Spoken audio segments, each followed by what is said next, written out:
Hello, hello. What is going on? Oh, look at that hair today. Oh, hey, what's up, Nick? Man, I can always count on you to be in here. Look at that shit, dude. Just got out of the shower. Feeling good. Feeling fine. Feeling alright. Man, how was my day today? How was your day today, man? How's your day, Nick? Fucking A, man. What'd you do? I saw you, did you not have to work today, or was that yesterday? You got some good sleep, took some melatonin. Yeah, for any of you fools out there that are going to watch this, eventually 1 million people are going to watch this, and so, let me educate you 1 million potential viewers. Last night, that's what I'm talking about. Yeah, melatonin. Hey, what's up, Henry God? 23, strange name.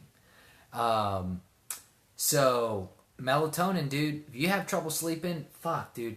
So what people are going to tell you when you take melatonin, and Nick, I know we already talked about this on here, but a lot of people will be like, yeah, it didn't really work for me, or like I took it, but that's because they're taking pussy ass doses of melatonin. If you dose that shit up, if you go balls to the wall, melatonin, you'll go to sleep. Now, I did a little bit of research on this. Let's see here. Once again, the lighting, man. The lighting in this fucking thing is just not that great. Anyway, fuck it. What's going on, Mr. Moken Mouse or something Mouse? Or Moose? Yeah, what's going on? So yeah, we're talking about sleep, melatonin. Yeah, you just gotta up the dosage, man. Up the dosage. Take like if you legitimately don't feel it, you gotta take more. Now, you gotta experiment a little bit with it, but when I really want to get knocked out, man, I pop 10, 20 milligrams of that shit. And when you look online, I can't find, the internet's always correct. So I can't find anything on there that shows that you will die from taking too much melatonin or that you will become dependent either. It looks like people are pretty good at still making their own melatonin within their own bodies. So that's good. Now, yeah, man, I'll tell you what, dude, you gotta get your sleep. Fuck, I feel like in today's world, we just don't sleep for shit. So many young people, dude. Like, I'm 27. And I know, Nick, I think you might have some issues sleeping. Just talked to a friend of mine the other day up in Colorado. He doesn't get good sleep. I think we just get into bad habits. Part of it, I think, is schooling. Part of it's work. We get used to getting bad sleep, and we don't get a lot of it. And so, I think it's common for people to just get used to getting 5-6 hours at the most. People train themselves to work off of that. I mean, that's what I'm getting right now. On a good night, I get 6 hours. And on a regular night, I get between 4.5 to 5.5, which is not that good. Don't get me wrong. I'm not, I'm glad I get to sleep. But definitely people need to be getting more than that much sleep every night. It's just better for you. Even if you can function off of 5 or 6 hours, you'll be in a better state of mind, better condition if you can get more sleep. And if you can't get more sleep, at least you need good sleep, dude. Fuck. So, I've advocated melatonin, Gorilla Mind. Nick, you were talking about, I don't know if you want to be implicated in this, but so let's just say somebody told me about CBD oil or CBD. I think that's fantastic. I've heard that is good for anxiety, and I think it's fantastic if that works. That's something I think I should try. There's CBD shops opening up around here in Texas now. I've seen 2 CBD shops near where I live, and I'm curious about that because I'm pretty sure that's not totally legal. I don't think it's illegal totally, but I think there's some gray area shit there. So watch out. I've thought about getting into the weed business, to be honest. That's something I've thought about. No particular reason why. I'm always trying to think of, what could be an interesting business to get into And that seems like an interesting business to get into. I know that there are some problems with it right now. I know that because it's illegal at the federal level, a lot of people have to use cash in order to conduct transactions. Like maybe banks won't deal with your money, or credit card companies don't want to deal with your business because your business is technically illegal. So that's the pain in the ass right now. But I've thought about, what about weed logistics, about weed growing? Obviously you can't do that here in Texas right now. But that is something I'm interested in. It seems accessible. You know what I'm saying? It seems accessible. I don't know how to code. Coding would be tough, but I could learn how to grow plants. You know what I'm saying? Like, I could figure that out. And so, I don't know. I think that's interesting. I'd be interested to hear what you think about that, Nick. What do you think about that? Weed industry, pot industry. I'm not saying it'll be worth it or that it'll work. But, we gotta get out of this mindset of, like, nothing's going to work. Like, I've talked to some people that are, like, illegally in the weed business already. Maybe. I don't know if I remember Ian. Refresh my memory. But I've talked to some people who are in the weed business illegally, and they don't seem to have any inclination to go into the legal side of it. And I'm sitting thinking, like, dude, you have expertise in the field. Like, why don't you take advantage of that and do something legal and make a lot of fucking money? Because when you're doing it illegal, you can still make a lot of money. Nice. Is he doing well? That's fantastic, man. That's fantastic. I love that kind of shit. See, I wish it was legal here so we could see more experimentation with it. It's just another industry, it's another industry that I think people should be able to engage in. And I would be interested in engaging in that business. I have some history with the devil's lettuce myself. And with that being said, yeah, I think it would be interesting to get into. I think there's money to be made in various aspects of it, right? You could make money growing it, selling it. You can make money with all kinds of derivative products, maybe making, I don't know, things, pipes, selling pipes, bongs. I mean, I know those already exist, but I don't know. I just feel like there's a large market to be tapped out there. Like I also said, logistics, transportation, delivery, all kinds of stuff, man. It's big, wide open. And I just feel like that should be tapped into, man. Should be tapped into. Man, should I wear a more formal attire? I look better in more formal attire,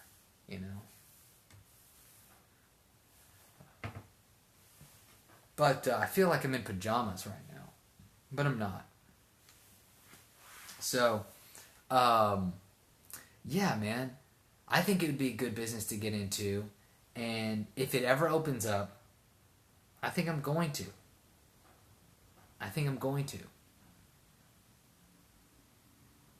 You know what I've really considered? I've considered growing plants, just in general. Is that weird? I'm very service sector oriented. Like all the things that I do, whether it be, teaching online or teaching martial arts, or I've been in the logistics business, or I've got a side hustle of importing and reselling stuff. Everything's very much like merchant or service oriented. So I've been very interested in what can I make, right? What can I create? That's part of the reason why I'm doing this shit, right? Like, it's still though, I'm not producing a lot, right? I mean, I'm making a video. This is easy. But, or I make a podcast, which is fun and easy. But, like, what can I make? So I've had this weird fucking inclination to start growing plants. Like tomatoes or vegetables of other types and varieties. Just to be like, what can I do? I need to be able to do something besides just, like, show people stuff. Then again, I also realize that everyone has their own talents. And I respect that as well. Like, I have a different set of talents. Whether or not I'm playing to my strengths, is up to debate, right? I probably come across as a crazy person right now. What's funny is that I'm having these conversations with myself, but with you, Nick, most of the time, which is just so.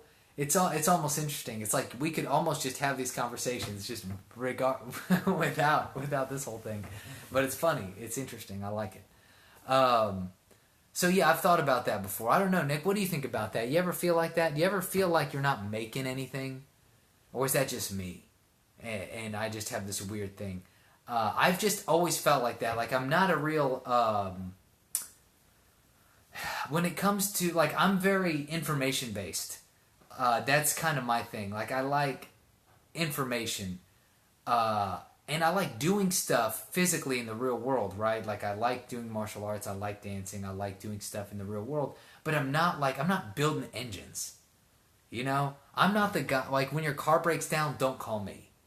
Because I'll open up the hood and I'll say, yeah, that's a fucking engine in there. It looks like some engine shit that's going on in there, man. I don't know anything about that stuff. I know how to change a tire, but like that, what is that? That ain't shit, right? So I don't know. I just feel like I don't do enough of that stuff. So I want to do more of that stuff. I even considered making soap. Oh, man. Can you believe that? I still consider it now. It's making something, right? So, I think you could make money doing everything. It's really, for me, here's my problem. I would try more shit. I'll tell you what, I've had a couple of ideas that people will think are strange as shit. One, I thought about making my own soap. That's so weird. Another one is selling products to day laborers. Not necessarily day laborers waiting to get picked up for labor, but like, you go past those. You know what, Nick? You tell me what you think about this. You've worked with yard crews. Like, I've thought about going past, I live in a neighborhood where they're putting up a lot of houses, and I've thought about, like, how much money could I make if I showed up with a cooler full of ice water or beer or just ice and some snacks? Like, would they pay for that? I think they would. Like they're out there, they're sweating, they're working their asses off. I've seen food trucks come by sometimes. Like if I just showed up, if I sold ice cold water for $1, or if I sold like bags of ice, like I feel like they would buy that shit. And I don't know. Like, I feel like that's a legit way to make money. The only reason I'm not doing it currently is just because I don't have a lot of time and I'm doing other shit. But, like, if I had more time and I wasn't making enough money, I feel like I would consider that. I actually consider it now. I just don't really have a lot of time to do it because I'm doing shit like this, which makes no money. Oh. What's wrong with me? Anyway, so the title of this video is Let's Party in China. Actually, there's something else in this video. I've named this thing, that whatever this is, Taylor Says. Now, that might be a stupid name, and it doesn't sound that great coming off of my tongue. Whatever this is actually sounds better, and I might rename it.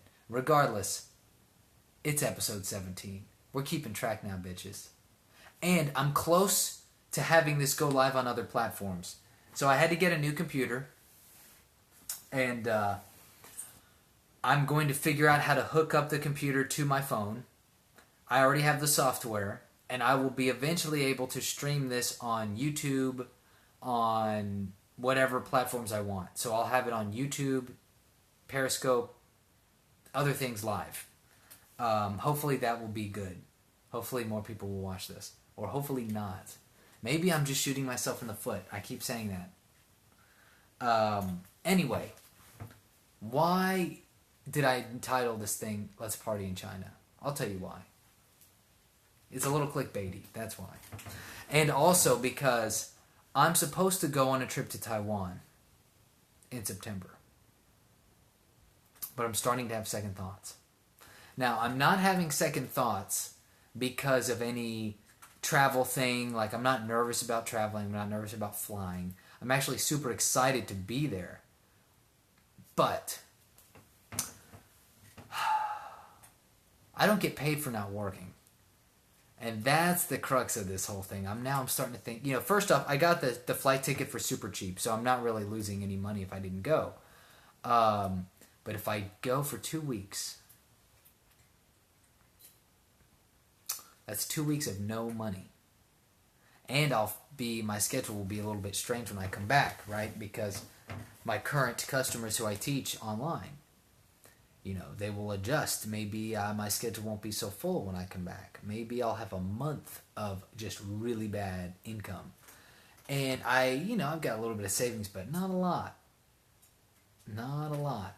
I mean, look at me, dude. Do I look like I have a lot of savings? No. So, that's what I've been thinking about is, should I go on this thing? A part of me is like, yeah, dude, you should. But let's talk about Taiwan, man. I'll tell you what. So I said I said China instead of Taiwan. Some of you may know, some of you may not know that Taiwan, according to mainland China, which is Beijing, they believe Taiwan is part of China, like a breakaway province. So, a lot of people know Taiwan as a separate country. What a lot of people don't know is that we don't even recognize Taiwan as a country. I visited there once in 2015, and that's when I learned we don't have an embassy there. We have a liaison office because we officially recognize Beijing as the real China. Now, here's the thing. Both Taiwan and China claim to be the real China for like 30 years. Okay? So it's really funny how this whole thing panned out.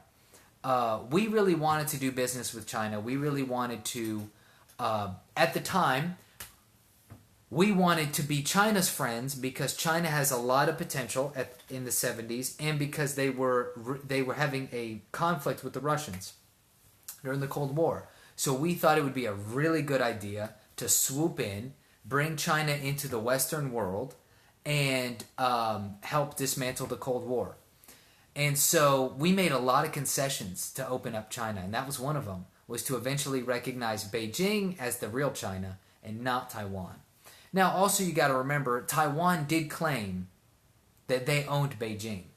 According to Henry Kissinger, who seems fairly reliable because he was there. So Henry Kissinger was there. He was the Secretary of State under Nixon, I believe. He's been in a lot of places. Not a fan of everything he's done, but his history on some matters, I don't know if you can beat it, right? Like he was actually in the meetings with Mao Zedong, who was the communist leader of China during the revolution and ran the country for about, 40 years after, 30 years after. He was in the rooms with those meetings. He knew Mao Zedong. So when he writes about this shit in his book On China, which if you want to learn about China, it's a great primer. Probably the best introduction to China, from my perspective, I've got my own problems and biases, is On China by Henry Kissinger. Fantastic. And anyway, he was there, and part of the concessions they eventually made was to recognize Beijing as the official China and not Taiwan. Like I said, keep in mind though, Taiwan did claim to own Beijing for a long time. They also claimed when the government of China was taken over by the communists and they moved to Taiwan, they said they were going to come back and take over mainland. So there was a legit situation for a good while where the Taiwanese did act like they were going to do some shit, but they never did. I mean, come on. They're just too small. And, so that's that. Anyway, Taiwan's a great place, man. Some people call it the Free China. It is currently. They speak Mandarin there, like they do in mainland China. They also have some other dialects, because there's some native peoples that lived there before the Chinese came in. The Chinese have been around Taiwan for hundreds of years. But there were some indigenous groups there before they got there. So it's a really interesting place. Some slight difference in culture. They didn't have They didn't go through the Cultural Revolution and the Great Leap Forward. So for those who are uninitiated to the world of the Middle Kingdom, China, Zhongguo, they had two devastating programs there. One was in the 60s called the Great Leap Forward, and they were trying to modernize their productive capacity, farming, factories, everything. And they were so bad at it because it was all directed from the state, right? There was no free market. That like tens of millions of people starved to death. It was horrific. So Taiwan didn't go through that. All right. Another thing Taiwan didn't go through was the Cultural Revolution. In the 70s, Mao Zedong decided that people did not have enough revolutionary fervor. They weren't in the communist way enough. And so he started another revolution, the Cultural Revolution. And his goal was to abolish all as much of traditional Chinese culture as possible. Such a shame to me, right? Because traditional Chinese culture is China. It's like 5,000 years of continuous culture. Very interesting shit. Very interesting stuff. And he tried to abolish all that. And in Taiwan, hey, how are you doing there? Can't pronounce your name. But yeah, in Taiwan, they didn't go through the Cultural Revolution or the Great Leap Forward. And so there is a little bit more social organization, a little bit more social cohesion.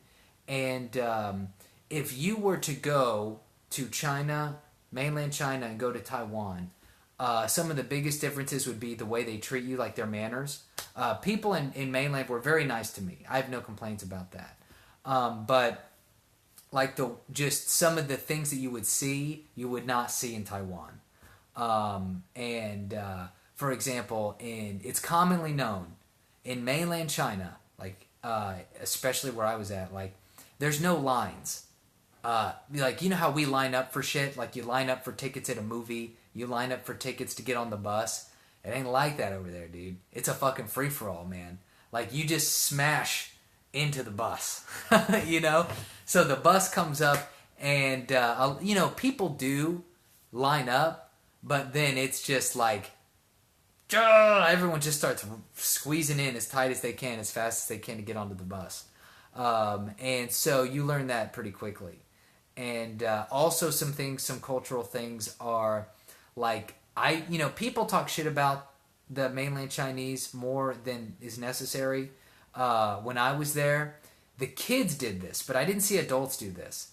The little children sometimes had like openings in their pants in the back so they could just like pee and shit like wherever they were. But those were like little kids, like babies. But, like old enough, maybe like 2, 1, I don't know. But you would never see that in Taiwan, I don't think. And it's like that's not a Western kind of thing either. You wouldn't see that in Hong Kong, though you might see it eventually. So, there's some big differences like that. And, I'm sure there's other things I don't remember. But it's just, they have had a more continuous kind of progress in some of their stuff, and they probably have some cultural things in Taiwan that China doesn't have because they didn't go through the Cultural Revolution. But it's a fantastic place, man, Taiwan. Man, hey, the women are nice. Everyone's nice. And some cool shit to see, too. They got some really cool stuff. Also, Taiwan was invaded by Japan for a while. So you get to see some interesting architecture, right? Like you see some Chinese architecture, you see some Japanese-style architecture. Some of the names of things there are Japanese names. Like there's a big famous national park, but it's like a Japanese name. It's just funny, right? Like if you don't know it, you wouldn't pick up on it. But if you're familiar with the culture a little bit, you're like, oh, why is that a Japanese name, right? Especially because people that live in America, we don't understand. We grow up, like when you grow up in America, everywhere you go is a different cultural name. Of course, yeah, white culture and all that bullshit. But like, still, you can go, everywhere you go in the United States, there's like there's a Native American tribe named somewhere, or a Hispanic guy's named somewhere, or there's all these different cultures that you've always been around or heard about or learned about, no matter how white you are. In America, if people don't get it, if you grew up in other parts of the world where it's very homogeneous, it's not like that. So that's why it's so interesting to see, in a place like a Chinese place. I wouldn't expect to see, oh, this is what's the Japanese name doing here? They're homogeneous culturally a lot more than we are. So it's interesting shit. Now, why do I like to go to places like that? Because it's so weird, man. It's so strange. I think I might have said this before. Maybe I did. I would love to also go to some other places in Asia. So I've been to China. I've been to Hong Kong. Pray for Hong Kong. Thailand, Singapore, and I went through Malaysia. I didn't hang out in Malaysia very long, for a couple days, and Taiwan. But where I would love to go, I'd love to go to Vietnam, Myanmar. Oh, Myanmar would be great. Myanmar opened up to the world just about 5 or 6 years ago, maybe. Now, don't get me wrong, they've probably opened up in the past, but they closed themselves off for a long time from external influence. You weren't allowed to travel there for a long time until about 5 or 6 years ago. And so I'm super interested to see how their development is, right? At the time when they opened up, I had just been to Thailand, and I was super excited. I was like, oh my God, I need to go see this place because I was in that state of mind. I was 23, and I was like, oh, it's like a new frontier. I need to be there. I need to go there. And I still would like to go there, but, think it'd be cool to check out. What about you, Nick? Any place you'd like to go to? You like to go to some place in Southeast Asia? What about Vietnam? I know you've got some ties to Vietnam now. So, what do you think about that? I would love to go visit Vietnam. I was talking to my friend Cody today, and he wants me to go to Vietnam. Yeah. Dude, fuck yeah. Dude, maybe we should take a trip to Vietnam, man. Would you be down for that? Nice. You guys are planning to go. Fuck yeah, dude. That's some cool shit. Yeah. Oh, nice, dude. Yeah, maybe we should do that. Man. Yeah, I'd like to. Because I've heard it's really cool down there. Cool shit to see, cool culture, good food. One of the best things about Asia in general is the food is just, you can't beat it, dude. I've been around. And everywhere you go. If you like spicy food, Asia's just the place to be. Honestly, maybe everywhere in the world has spicy food, and I'm wrong. It's almost 6 o'clock. It's almost my bedtime, guys. Or Nick. So, Asia's fun. Asia's super fun. And I don't think enough Americans... A lot of people in Europe go there, but I don't think enough Americans understand how fun it is. It's got a little bit more of a Wild West element to it. When you go to Europe, you just feel like everything's planned out. Everything just makes sense. When you go to parts of Asia, you're like, what is going on? You know what I'm saying? And that's kind of refreshing. It's refreshing to not be in so much order all the time. It's refreshing to be in a little bit of chaos. Maybe that's just me. But it's good. And I think everyone should have a little bit of a retreat into a little bit of disorder at times. Because our world sometimes is a little too planned out. But what the fuck do I know? I'm talking to a camera. I'm talking to a phone. Shit. Hey, Nick, you got anything else you want to say, man? Anything you want to add in? I appreciate your attendance as always and your input. Always very highly valued. Highly valued. And we are going to get lunch. Oh, man. So, yeah, we are going to get lunch sometime. And yeah, all you people, if anyone who watches this on Periscope, if you want to become my friend, maybe we can get lunch one day too. Probably not. But Nick, for sure, we got to, man. We need to have a chat in general too. What's up, JD Ball Breaker? Thank you for the hearts, bro. I don't know if you're a guy or a girl, but I appreciate the love, man. They just came in and left, dude. They gave me a heart and peaced out. I love that. Fucking A. Oh, hey, Nick, make sure to heart this video. Anyway, that's it for today, man. Thank you. Oh, thank you. Thank you very much. And everybody have a wonderful night. And sleep tight. Adios.